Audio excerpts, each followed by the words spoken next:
Hello लोगोफोर खुलुमबाय आरो नोंथांमोनखौ बयखौबो गिबियावनो एबाउट बड' सेलिब्रिटीज यूट्यूब चेनेलावहाय बरायग्रोनानै लाग्रोनाय जाबाय लोगोफोर। स' लोगोफोर नोंथांमोननि गेजेराव फैलायबाय आं दायो गोदान मोनसे आपडेट भिडिअ लानानै। स' लोगोफोर मिथिनो थाखाय नोंथांमोना भिडिअखौ जोबजासिम नायलांदो। स' लोगोफोर नोंथांमोना गोबाव समनिफ्रायनो नायनो थाखाय नेनानै थानाय दोहौ आबुं बर' सावथुननि पार्ट 1, पार्ट 2 आरो पार्ट 3 खौथ' नोंथांमोना बयबो नायखांखाबायानो जानांगौ। स' लोगोफोर बिनिनो पार्ट 4 खौबो गलापी फिल्म प्रडाक्शन यूट्यूब चेनेला अलरेडि आपल'ड खालामखाबाय लोगोफोर। नोंथांमोना जाय नायाखै गलापी फिल्म प्रडाक्शन यूट्यूब चेनेलाव थांनानै नायनो हासिगोन आरो आं बिनि लिंकखौ डिस्क्रिप्शनावबो होना दोनगोन। नोंथांमोना बेयावबो थांनानै नायनो हागोन लोगोफोर। आरो आसा खालामो गलापी फिल्म प्रडाक्शन यूट्यूब चेनेला दोहौ आबुं बर' सावथुननि पार्ट 5 खौबो थाबैनो आपल'ड खालामगोन। स' लोगोफोर दायो नोंथांमोना जाय दोहौ आबुं बर' सावथुननि पार्ट 4 खौ नायखांबाय, दायो नोंथांमोना पार्ट 5 खौबो नायनो थाखाय एक्साइटेड जाबाय जानानै दं जानांगौ। स' लोगोफोर नायनो थाखाय एसे नेनानै थादो। स' लोगोफोर दोहौ आबुं बर' सावथुनाव जों गाहायै फाव खालामनायखौ नुनो मोन्दोंमोन बर'निनो मुंदांखा फावखुंगुर अलंबार गयारी बिथांजों लोगोसे फुजा बर' बिथांखौ। आरोबाव जों बिथांमोनजोंनो लोगोसे फाव खालामनायखौ नुनो मोनबावदोंमोन प्रबिन, सोरां, उत्तम, सन्जीब, जयदेव,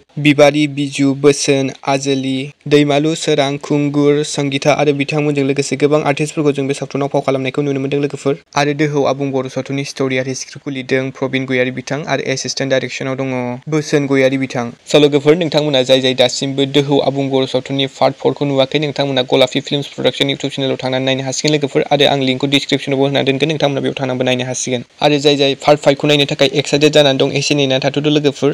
आसा खालामो गलापी फिल्म्स प्रडाक्शन यूट्यूब चेनेला बेखौबो थाबैनो आपल'ड खालामगोन। स' लोगोफोर दिनैनि सर्ट आपडेटआ बेनोमोन। नोंथांमोना भिडिअखौ नायना मोजां मोनदोंब्ला लाइक खालामबानो जाबाय आरो सोरबाफोर चेनेलाव गोदानै फैदोंब्ला साबस्क्राइब खालामनाबानो जाबाय। बेबायदिनो आपडेट्स भिडिअ मोनबाय थानो थाखाय। स' लोगोफोर दिनैनि भिडिअआ एसेनोसै। गोजोन्थों एन्ड थेंक्स फर वाचिं।